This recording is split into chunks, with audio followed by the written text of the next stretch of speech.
So this is just going to be a brief history before we dive into the issue of what Giant Size X-Men is and how it came to be.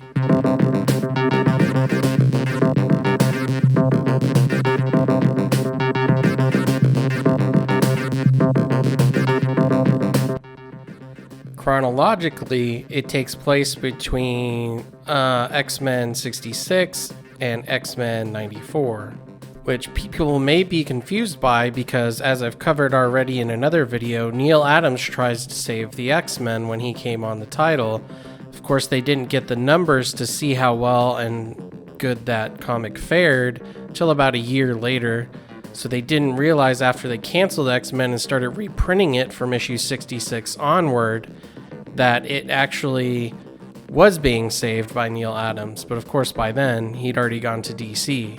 So what you have here is reprints that actually count for those numbers between 66 and 94, but then also you have Giant Size X-Men, which just accounts for issue difference anyways. But apparently the story here is that Dave Cockrum was working at DC, and he was working on Legion of Superheroes, and he asked if he could have one of his splash pages back, one of his original art. Which at the time, it was not common to give an artist back all of their art. In fact, you didn't do it at all. So anyways, he asked for it. Someone tells him yes. And then Carmine Infantino comes in. He's like, hey, what are you doing? And Cockrum's like, well, I'm getting my art back, And they say, yeah, we thought we'd give Dave one of his pages back. And Carmine Infantino was like, nope, we don't do that here. And Dave Cockrum was like, oh, you don't? All right, well, see ya.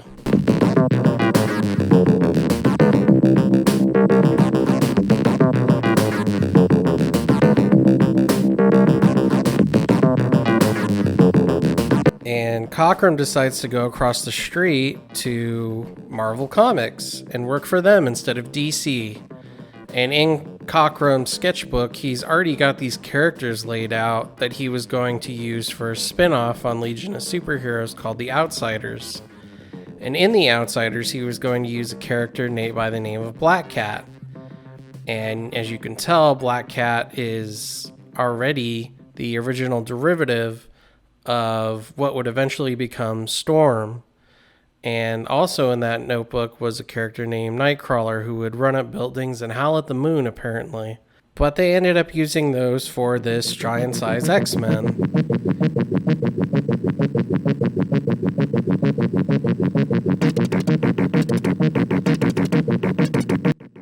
And here you've got the strong guy who is from Russia, that's Colossus. Then you've got Storm, Kenya, even though she was raised in Harlem. Then you got Wolverine, who's Canadian, Thunderbird, who's Apache, and Nightcrawler, who's German. And also on the cover is Cyclops, who's just a meat popsicle.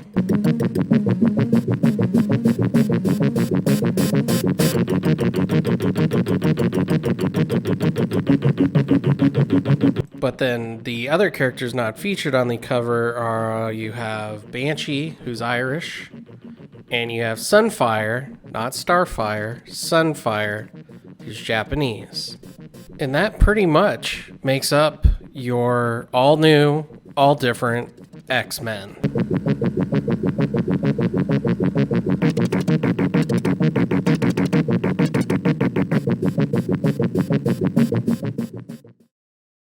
So one last thing I'd like to mention before we get into the actual issue is that this video of me going through the issue, I pre-recorded before I thought I'd even come up with the idea for this introduction.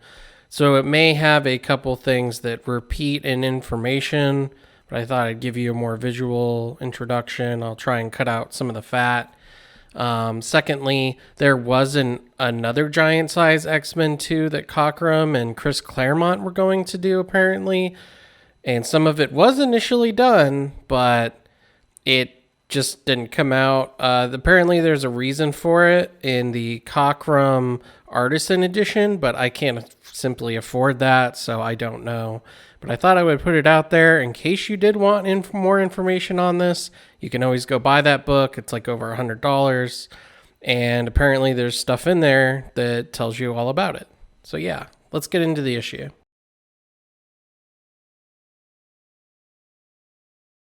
there's the world right there. And here's your old American team, right? So a lot of things are going into this. Another thing that kind of, we wouldn't have this wouldn't have kept going if Star Wars also hadn't saved Marvel's ass in 1977. They were going bankrupt. Star Wars saved it. This would have been gone had that not also happened. So there's just so many things of history. You know, if Carmine Infantino hadn't told Cockrum, hey, we're not giving you back your splash page, then maybe he wouldn't have went to Marvel. Maybe he wouldn't have given, you know, them his Outsiders project would then become X-Men characters. So this is it's just a lot. And there's a good thing in here about how not only do they introduce all the characters, you know, that are now mutants, of course, because it's X-Men. How he's being persecuted for being different, for looking like this monster. Nightcrawler is. Wolverine's a Black Ops, Canadian, you know, and Professor X asked him to come over to help him on the X-Men. Asked Nightcrawler to help him. Asked Storm to help him. Building the team, a new team essentially, to come and, you know, save his old X-Men, Sunfire. And the thing is, I think the biggest one about all this is like, yeah, you got Nightcrawler. It's obvious why he would go and join the team, because he's, you know, he's being terrorized basically by the people where he lives, and he's on the run. Wolverine, you know, I know of your recent battle with the Hulk, and moreover, I know of your powers. You, my friend, are a mutant, and I have need of mutants, desperate need. What about my position here? I'm offering you a chance to become a free agent. And that becomes appealing to Wolverine. So he goes. Banshee, whatever. Storm is the one that's most appealing to me as to why she would go, how Professor X talks her into it. Because essentially where she's at, she's a god. She doesn't need to go join some fucking ridiculous super team in America. Whereas she's a, you know, essentially ruling over the people and being convinced to go help somebody else's responsibilities in the world. It's kind of, this is the biggest one to me. The biggest payoff is that a girl who essentially is a god where she is decides to go and help Professor X. And maybe that's the charm of Professor X, you know, being able to do that. And then of course there's Sunfire, which in Japan he doesn't take too much convincing because they're old acquaintances. Colossus, who's just a Russian farmer, easy to convince. You know, hey, you could come and use your powers for good. You know. Let's see. So you want me to go with you to America, but if I possess such powers, you say, does it belong to the state? Which, of course, powers such as yours belong to the world, Peter, to be used for good of all. And believe me, your powers are needed. Then come, we will talk of this with my parents. And they say, you know what? If you're going to go and help people, do as your heart tells you. And our Native American warrior coming to help out Professor X.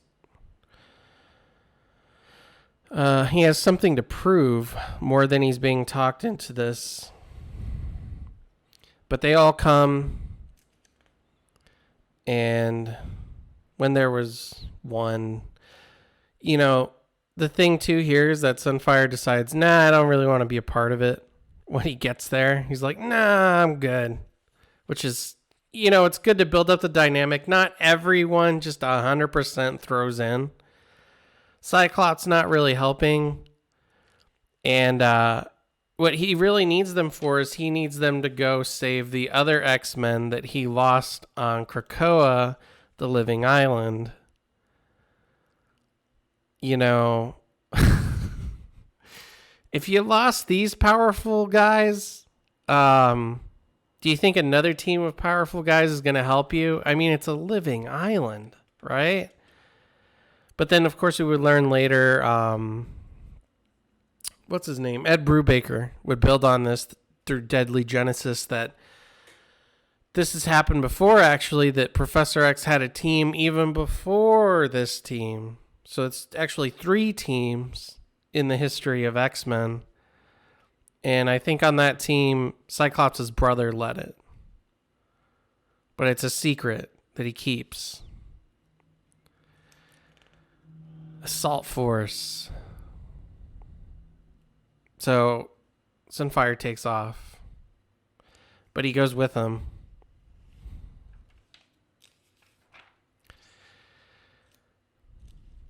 It's gone. The ship's gone. Strange temples don't suddenly spring up out of nowhere, but one has. It's kind of leading them into the island. They get attacked. I want to kind of say it almost shows how they're essentially a team and they're working together, but at the same time, they're kind of a little bit wild. Banshee and Wolverine probably working out the best. Storm just doing her thing, and Colossus kind of helping. But essentially it's leading them in and finding the old team still stuck. And they find their hearts swelling heavy in their throats. Oh my dear God, it's the other X-Men, and something seems to be feeding on them. And that's when the island reveals itself. Krakoa, the island that walks like a man. Talks like a man. Whoa. Krakoa fed upon their mutant energies and grew hungrier still. Thus it released one X-Men and sent him forth to find more food, which Cyclops did. So it essentially let him go to bring these other mutants here. It's a smart being. Hungry being for having done that. And this is just a great, powerhouse story for building on what this all new X-Men is about. A living island, and just the design of it, like it has the trees on top.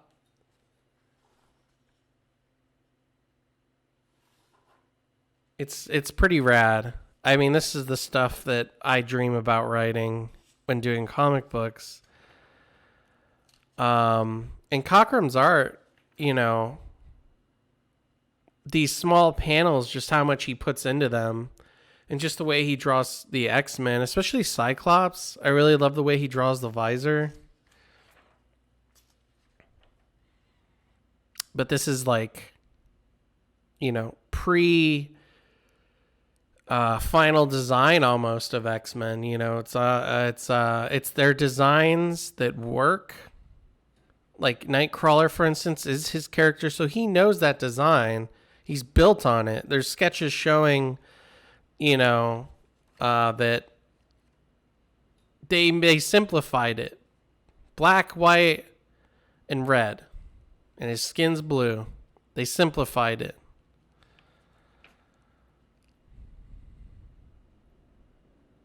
Wolverine's suit losing the whiskers. It originally had whiskers on it in Hulk 181.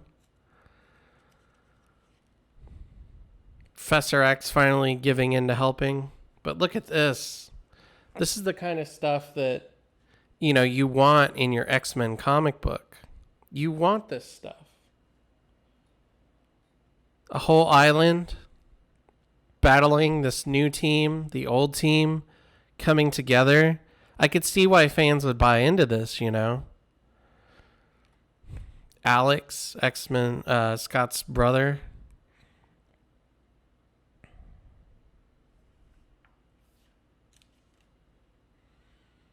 Interesting dynamics between the team. But they all basically work together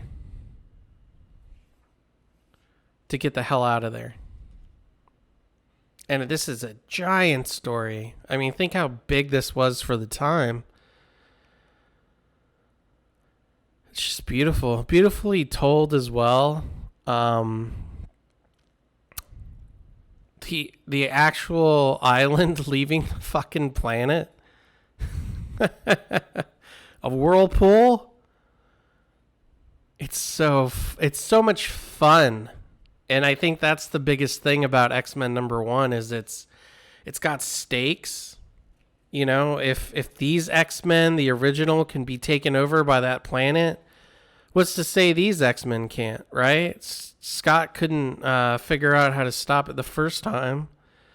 What's to say that these new, all different X-Men can stop it just as well? I mean, that's a...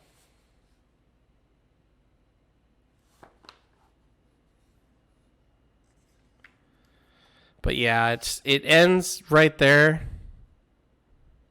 with them all having accomplished the mission. They're coming back. What are we going to do with 13 X-Men? Good question. You get a little background on Cyclops here. They